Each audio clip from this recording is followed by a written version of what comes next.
just a reminder where we're at. We're at the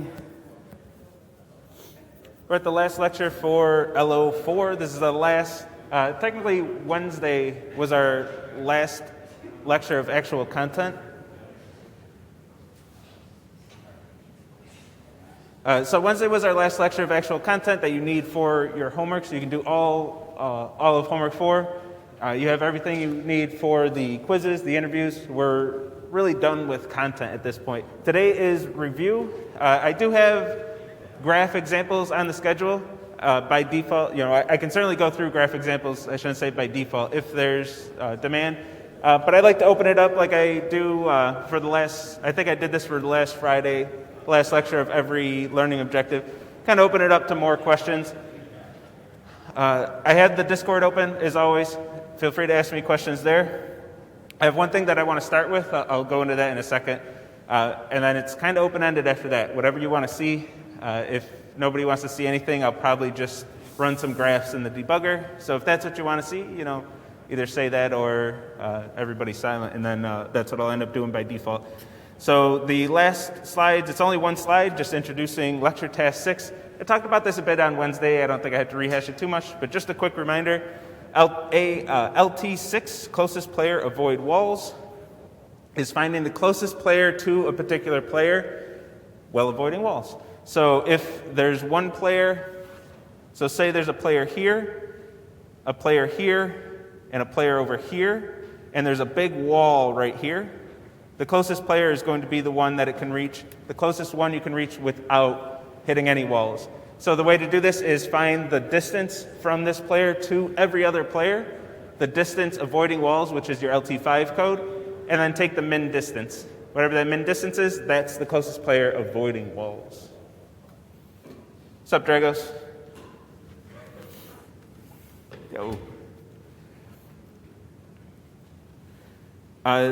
Guessing since next week is break, interviews are pushed. Yeah, this is no lab. This is always on the schedule where all the interviews are, which there's some I haven't really pointed out, but as we got farther in the semester, I realized a lot of students don't click this. Probably everybody in this room right now does, but the labs are always posted for the week, and the primer labs, the documents for them are accessible right here.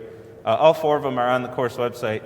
So when I get so many comments of, I didn't know I was supposed to submit to Autolab at the end of lab, like it's on every single lab document for those labs, like in bold. Whenever somebody says that, in my head, I'm usually cordial, and I'll sometimes give them extensions anyway, depending on the exact situation. But in the back of my head, I'm like, you never even opened the damn lab document. What the hell, man?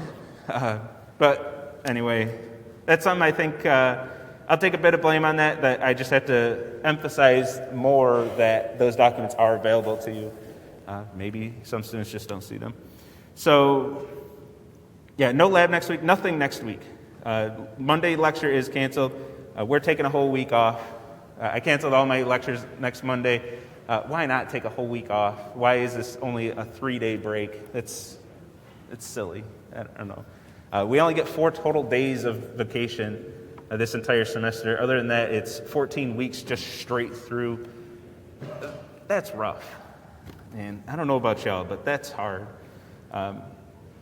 So today is my last day before I'm starting my vacation. I'll still be working over break. I'll be responding to email and everything, of course, but I won't be coming to campus. I won't be doing lectures. All right, so that's LT6 I wanted to talk about. Break coming up. The last few weeks are review. I'll make a Piazza post. Ooh, should I make that right now?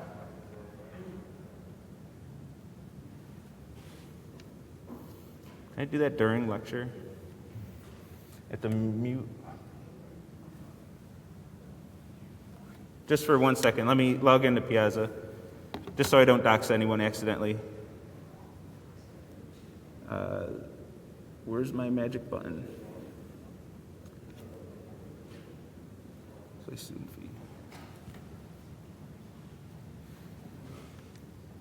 Let me make a post about it right now.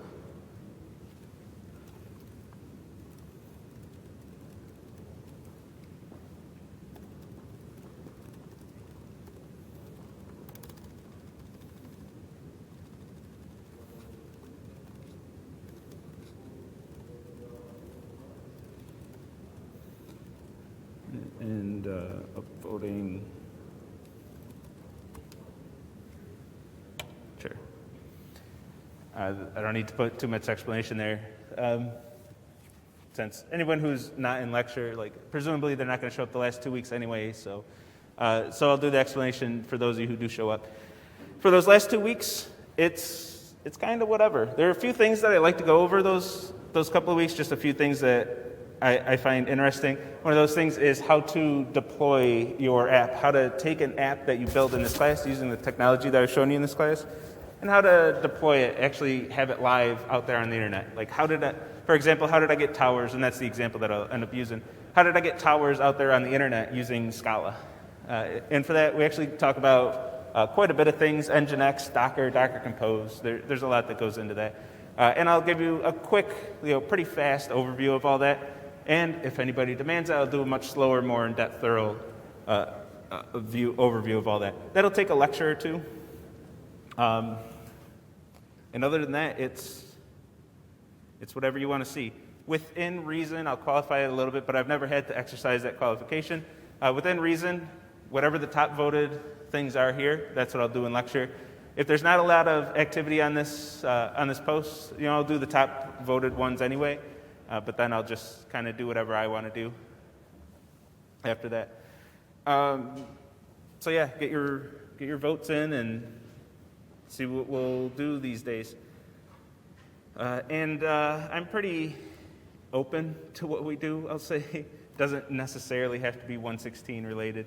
But if there's something not 116 related, I will prioritize the 116 related comments. So if somebody's like, can you please review functional programming or something, and the other things are not related to the course, I'll prioritize a little bit. I'll still do the top voted one pretty much no matter what. And then the other ones are little different. All right. Let's see what we're doing. Piss off. Damn it, PS. I switched it to the student view so I don't dox anyone. And then when I refresh, it goes back to the instructor view. Of course it does. Will we give us one free AO point as a Christmas gift? No. So I told exactly one student this, and then I immediately heard it from somebody else. So the rumor spread pretty quick. So I might as well say it to the whole class. I'll have some, when we come back from break, probably have it set up that Monday. I'll have some bribe for the evals. So we have the course evaluations coming up, where you get to tell me how good of a job I did or how bad I suck, and how much you hate the course or how much you love the course. So the course evals are coming up. If you haven't seen this before, I assume you might have seen this. I don't know, maybe you haven't yet. But what we like to do as instructors is bribe you to fill these out. So if we don't do anything, we'll get pretty low response rates. It's usually like 20 to 30% of the class will respond. And we really like the feedback. We want the feedback about the course, about how we're doing, about how we can improve, most importantly, how we can make next semester better. So we usually give some bribe. The only piece of information we get is the response rate, how many of you have responded. So if the response rate hits certain levels, that we'll have certain bribes attached to them to try to get the class to fill out the evals and give us some nice feedback about the courses. You'll see this in other courses if you haven't yet. We're coming into another eval period, so you'll see it in other courses. It's something we like to do. I'm no exception.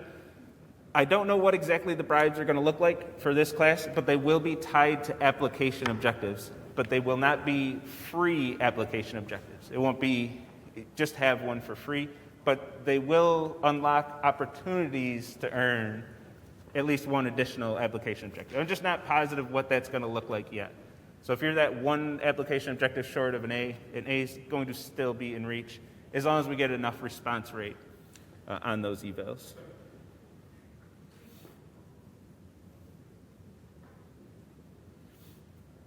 If you fill out the eval, you get an AO. And I can't do any individual bribes. I can't say if you fill out the evals, then you get a specific thing, because I don't have access to that information. They're purely anonymous. I don't know who fills them out, even after I get the feedback. I don't know who filled them out. And I don't even get to see what you're saying about the course until after final grades are due, because that would be an obvious conflict of interest. If you all say the class sucks, I don't get to lower your grades because of that. So it's all set up to be fair. I don't get to see anything that you said. I don't get to, your name isn't attached to it, and I don't even know who filled it out. I get one piece of information before final grades are due, and that's the response rate. That's all I get. So any bribes that you see in any class, they're always going to be attached to the response rate, because that's literally all we can do. That's all the information we get. Other than that, we're in the dark, which is the way it should be, in my opinion. Then after final grades are due, the grades are finalized for the semester, then I finally get to see what you said, but I never get to see who said it. It's all fully anonymous after that, too. Yeah, so give everyone an AO. But I'll give everyone an opportunity to earn an AO. I want to share my ideas, but whenever I do that, rumors fly. So I'm not even going to share the things I'm thinking about. Okay, with that, I wanted to go into genetic algorithm.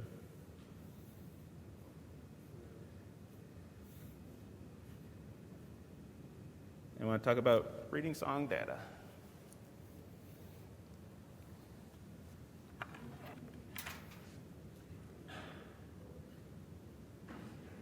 Oops, not PyCharm. Oh, what the hell? I don't have it open? Did I actually close the project? I had it open because I knew I was going to do this.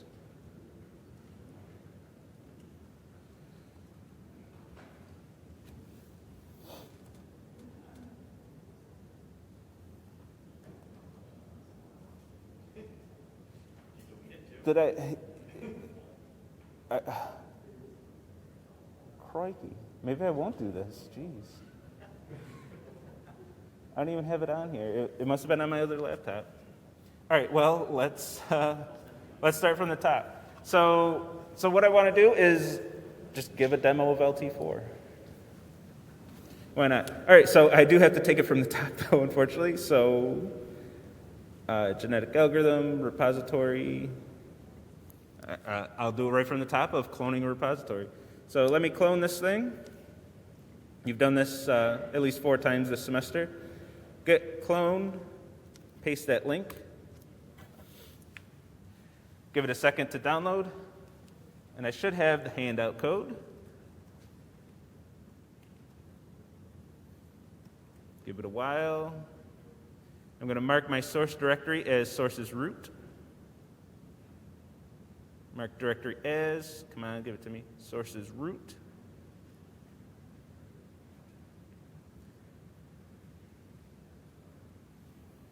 And I want to do,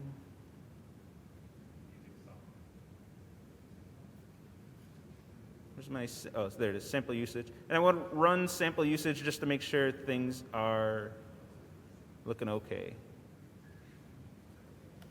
Just to make sure things will run. Can't load main class, it's because I have this error right here. Scala 2.13, cool, run it.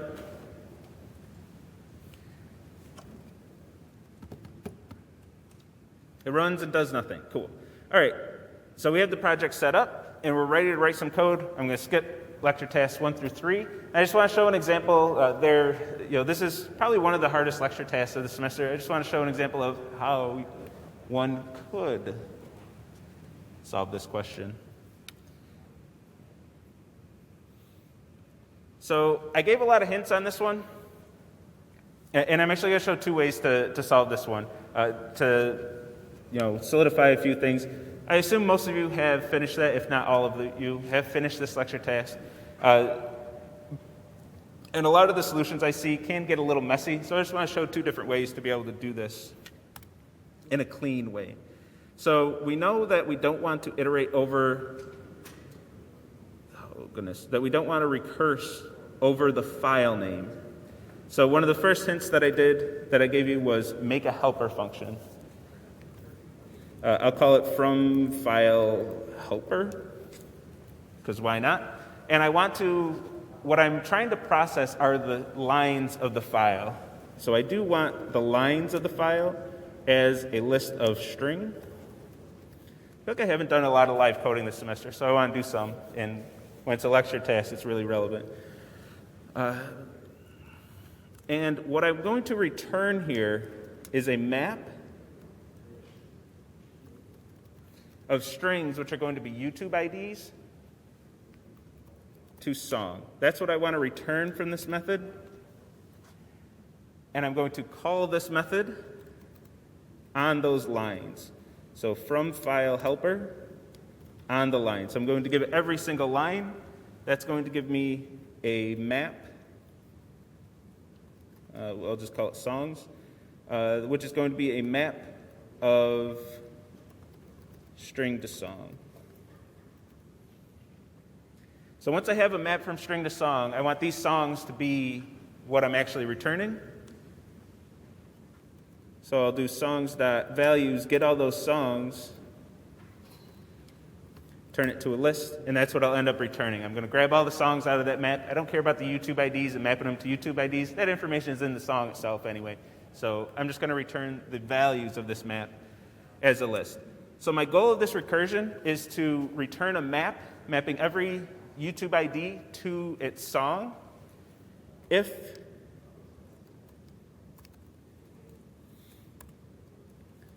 I don't have any lines to process, if there are no lines to process, I have an empty map. There's nothing to do, right? Agreed? If there are lines to process, what I want to do is process one single line. So I want to set up my recursion. I'm going to make a recursive call somewhere. That recursive call has to get closer to my base case, and then plan all of my logic around that recursive call.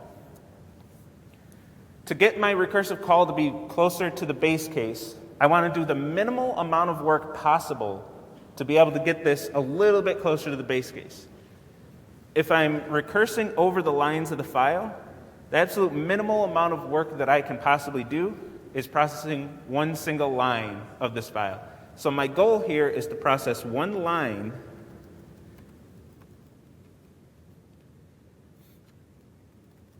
I'm going to take one line and process that one line. If I can process that one line,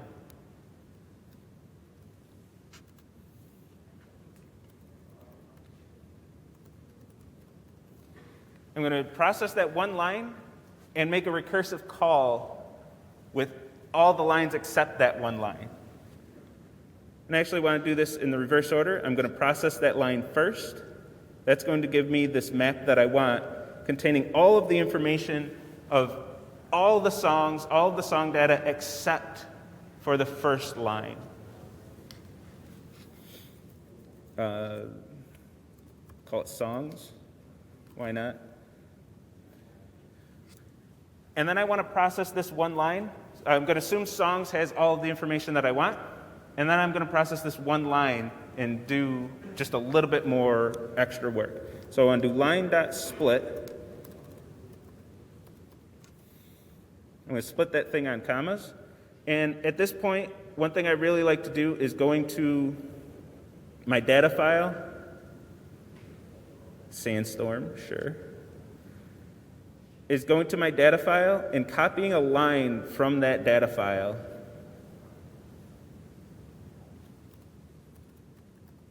So I know the format that I'm looking at. This is the format of the songs that I'm going to be processing, just to remind myself what values to get out of this. So I know val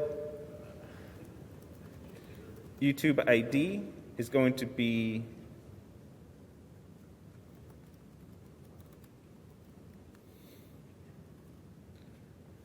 splits of 0.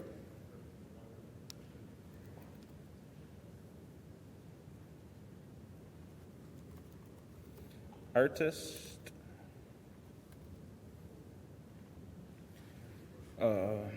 title,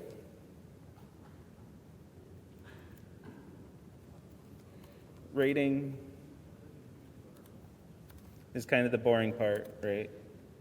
Rating and energy.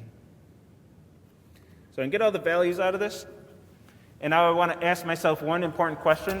Have I seen this song before? So I'm going to say, hey, map, do you contain this YouTube ID? If you do,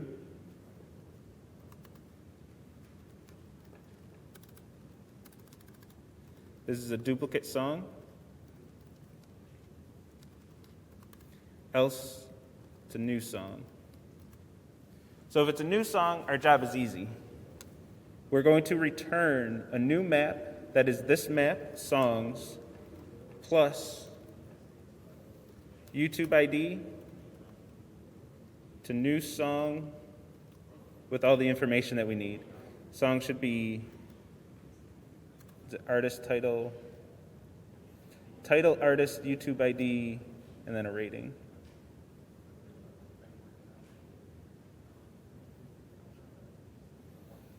Oh goodness, where am I? Title. I had a really frustrated student in office hours who had title and artist reversed. Everything looks good, because it was, except they had those in the reverse order. So we double check title, artist, YouTube ID. YouTube ID, list, new song rating, rating, energy, and we're going to double check song rating, rating, energy. So we're looking good there. And the only thing that I need is my toInt. toInt. Get rid of that error. And one more parenthesis. And we've added that new song into our map. We said, this is a song we've never seen before. Let's add this thing to our map. And if we have seen this before, we're going to say songs. Well, you're saying I've seen this before, so give me that song.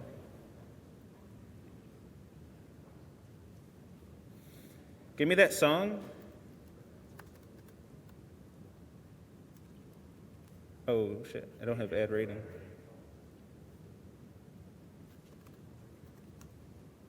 I didn't do the first part of the objective. Add rating. Let's go refer to our documentation.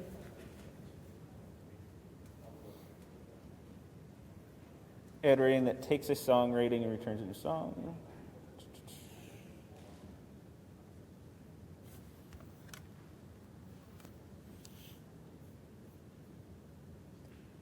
Add rating,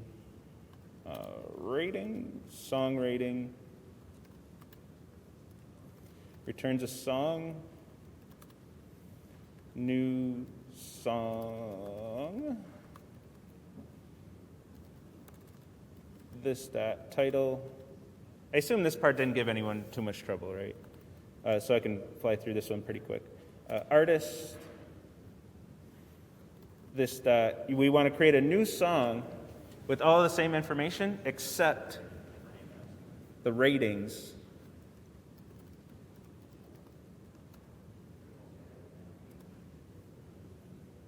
Is going to include this new rating. So we want to return a new song with all the same information, but we're going to take the ratings and append one more, or prepend in this case, one more rating to that thing.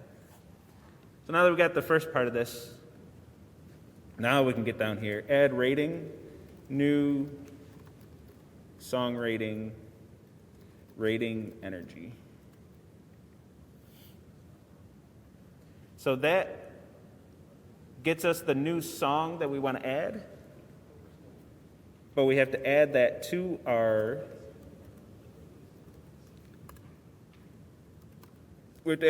map. So we're going to turn that into a key value pair. We can't do that. What am I doing? Trying to reassign to a val in the functional programming homework. And we'll return that new map with the duplicate handled.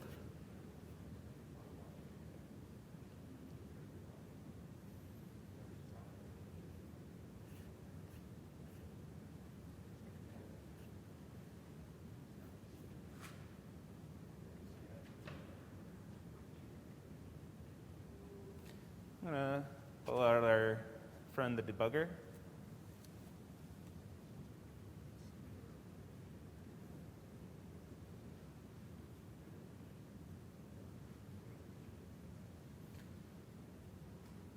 And this isn't formal testing, of course, but by golly, that looks pretty good to me.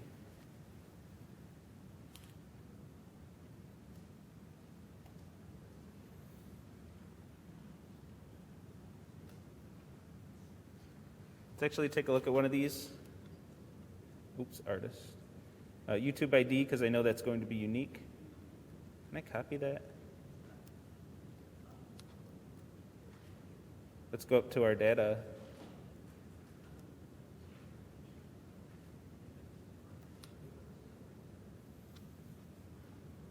Richard DB, Night of Nights, 5 ratings. Definitely not automated testing. I would like to automate this, but we have a 4.3, a 4.5, 5.5, 3.5, and 5.5. Here's one of our 5.5s. We can see we have 5 ratings. There's our 3.5, our other 5.5, our 4.5, and our 4.3. So I'm feeling good that this is working. I've said I want more checks to make sure we're not like skipping the last line or the first line or things like that. I'm feeling pretty good about this.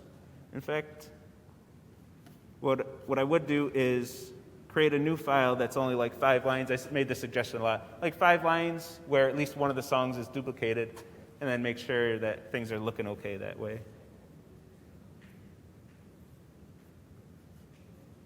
So that's one way you could have solved this. And that's it. Like, I've seen a lot of code that's pretty complex for this one. Some of you had code that looked pretty much like this. But if you had code that's really complex, I mean, most of the lines are just getting the information out of that CSV format. But really, you can compact your code quite a lot. Yeah? Why did I do the recursion? Because I have to update this map, but I have to do that without a reassignment, since var is banned. So with the banning of var, I would want to, well, let me start over that one. So I would like to do this in a loop and just loop over all the lines and then update that map every time I saw it, every time I read a new line. I can't do that because var is banned. So what I'm doing is using recursion to have those assignments. I'll have n assignments for all the lines of the file that are happening across stack frames. So when a stack frame returns, it's going to reassign to the previous stack frame and create a new value.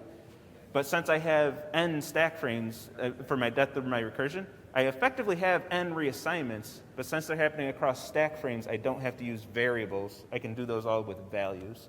Why didn't you do it till recursive? Why didn't I do it till recursive? Yeah. Oh, that's the next thing I want to show is how to do it till recursive. Yeah, I said I'd show you 2 ways to do this. That's the second way.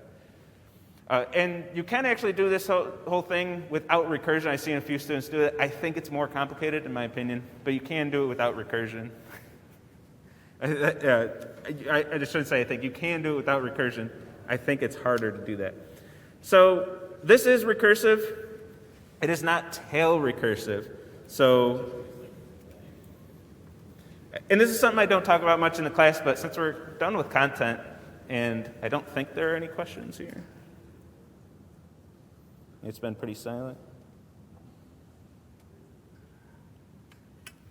What's the Bayesian average? No thanks. I'll leave that one alone. So we want this to be tail recursive. But this is not tail recursive because, so just a very brief overview. Tail recursion means the recursive call is the very last thing that happens in the method. So I want this error to go away. This error is saying the recursive call is not in the tail position. This is not tail recursive, but you have annotated tail recursive. WTF, fix your stuff. That's what the compiler is telling me. That's what IntelliJ is telling me. So let's set this up using tail recursion. And for this, I'm going to do one major difference here. I'm going to put my map as a parameter instead of a return value. And I'm actually going to return the full list of songs. So I want to rearrange things to be tail recursive. There are a few things that I have to do to make sure that recursive call is the last thing. So let me name this songs.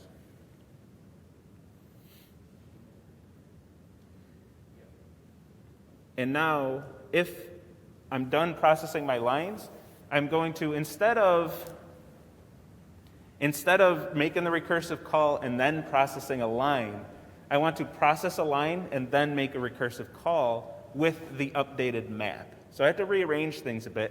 And also, when I get down to the base case, that means I've already processed everything and added everything into this map that I need. So at my base case, this is actually where I want to do this. I'm going to take that map and start returning the final answer all the way up the recursion. And then this, I don't need any of this. Don't need any of this.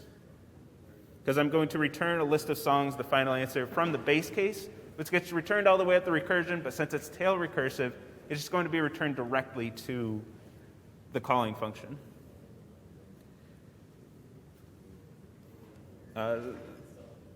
Since I have this helper parameter, I have to initialize it to something. I haven't processed anything yet. So that's going to be what was in my base case. I basically flipped my base case and how I handle the return.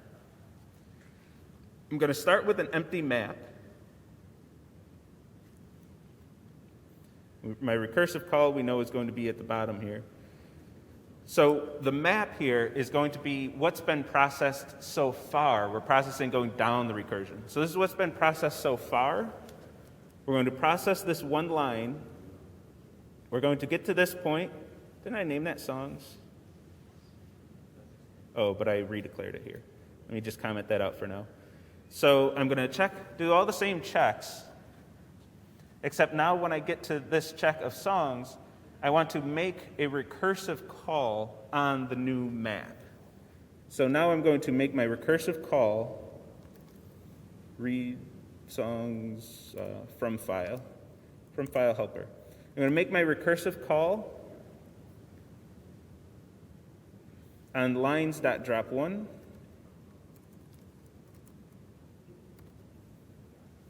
And the new map that I'm creating.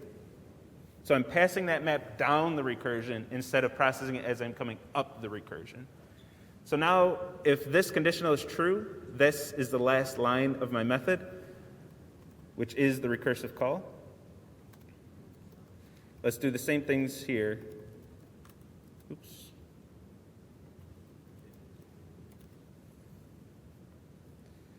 Get my close-in paren. And we can break up these lines and not cram everything in one line like I'm doing here, of course.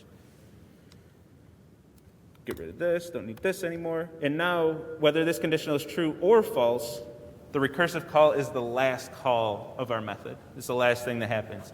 So if we scroll back up here, instead of a spiral going down, this is a tail recursive call. I get no errors from my tail recursive annotation. And we better make sure that it still does what we want it to do. So this is another one. This is how I do it in my solutions with the tail recursive call. But let's make sure that this does what we want it to do. 135, looking good. Multiple ratings. Looks good to me. Everything looks good to me. Obviously, we would do more testing than that. It's not 100% guaranteed that that's correct, but I don't know. Feeling pretty good about my code. So that's two different ways that you can do that. I know this causes a lot of trouble, and it's where I see a lot of pretty gross code. So I wanted to show you, I don't do many solutions in this class, so I just want to show you how you could have done that one. It's something I want to do more of, show you more solutions after the fact, so it's, well, for most of you. So I can reinforce some better habits instead of just hacking together whatever ends up working on each homework. And just reinforcing bad habits. Do I have any tips for Enemy AI AO2? I don't really have tips for AO2 with the current homework. Look at the handout code. Really study the handout code. And I think where you can move on from that and talk about Enemy AI, because everybody's still doing Enemy AI. Is look at the handout code. Especially what's given in, making sure you understand what's given in the decision tree. If you don't understand that, there's no way you're going to get AO2. But once you understand that, you're well on your way to getting AO2 based on what's here.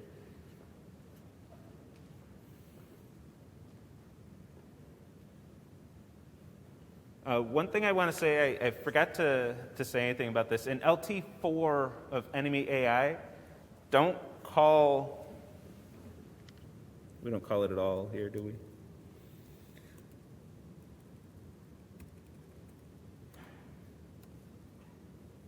Oh, value. Value. dot check gain state. Don't call check more than once. This is something that just causes a little bit of jank in the assignment with the given AO2 code. It's fine once you do AO2 if you get that far, but if you're not getting that far, make sure you call this once. I don't know, checker. Just call it once. Store that in a variable and then put that in your conditions. Because if you have two conditions, if you have something like, I don't even want to show the wrong way to do it, but then just do if checker equal 1. Oops. We'll do greater than 0. Do something.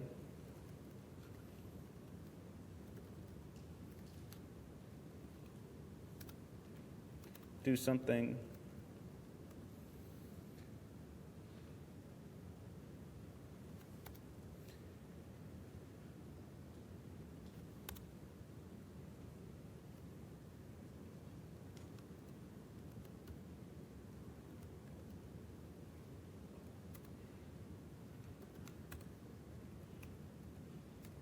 I'll let you fill in the little bit that's remaining.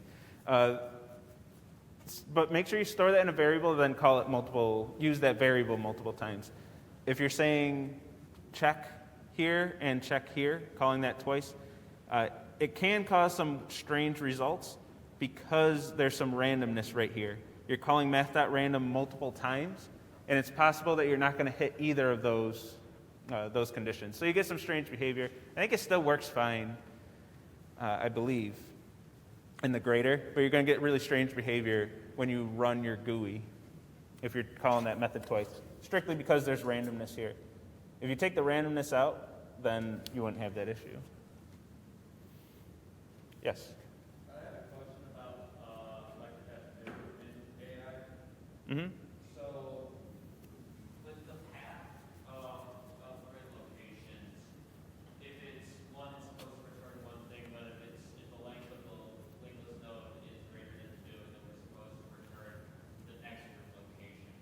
So for like when we're done with the method, are we supposed to turn the physics vector that goes to the last grid location or to the next grid location?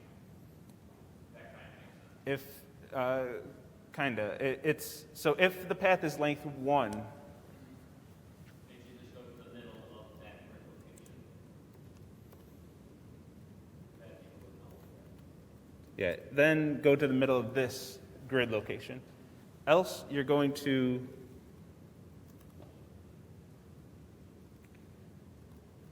move to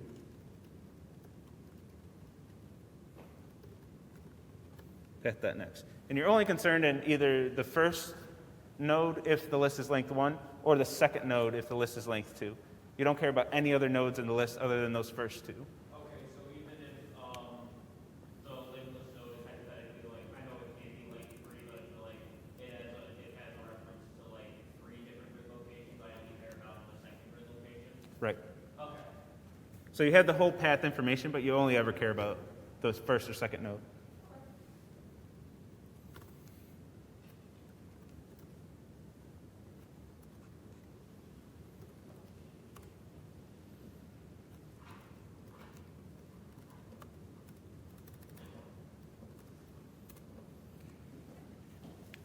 So that decides where you're going to move. And then there's a little vector addition.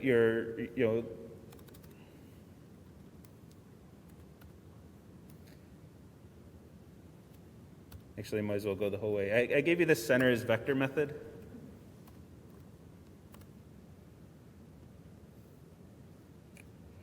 Which just returns a new physics vector at the center of that grid location. So feel free to use that. I mean, it doesn't cut out too much of your work. But you can get the center as a vector. You'll have the player as a vector.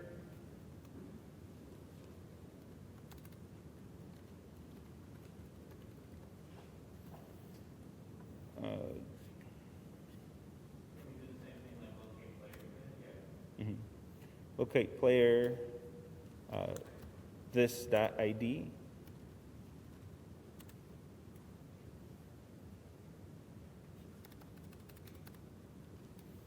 You tell them in vacation mode, I shouldn't be giving you this much.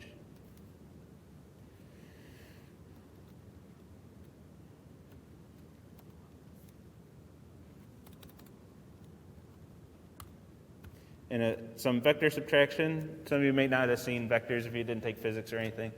But a simple subtraction will give you that vector that you need.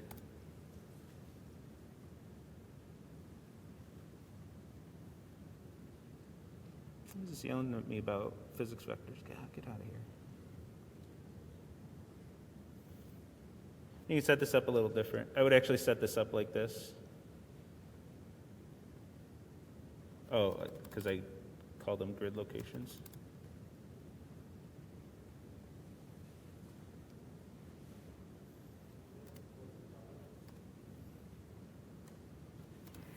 So something I haven't really showed in class, I showed a few students in office hours, but a conditional will actually resolve to a value that is the last expression that's evaluated. So a conditional will actually return kind of like a function does. So whatever the last expression is, I can assign that to a variable. So move to is either this, if this is true, or this, if the condition is false. So I can assign that to a value, then use that move to, and then outside of the conditional, I can take it from there. Which is probably a little too late for that advice. That would help in homework 3 quite a bit. When you can't use variables, you want to assign a variable conditionally, but you can't use var. How do you do that? Well, you can have your conditional return. Assign the output of your conditional. I shouldn't say return. The conditional resolves, the entire conditional statement resolves to a value, which is the last expression that's evaluated. This is one big if expression that evaluates to whatever the last thing it evaluates to.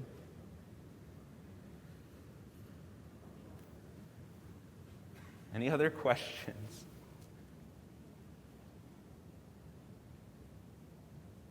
By the way, I do this sometimes for my own sanity, because if somebody comes asking me about LT2 or the LT4 that I covered, I know they don't watch lecture, and I can get in their face about it.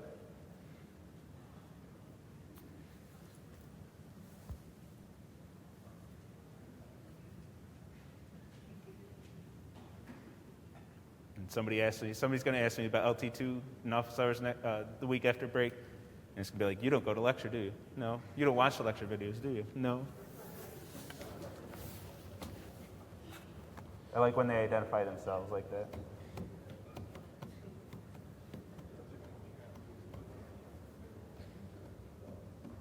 Any other questions?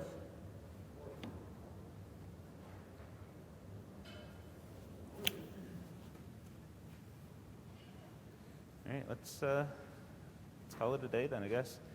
Enjoy your break. I'll see you the following Monday. I'll see you in 9 days.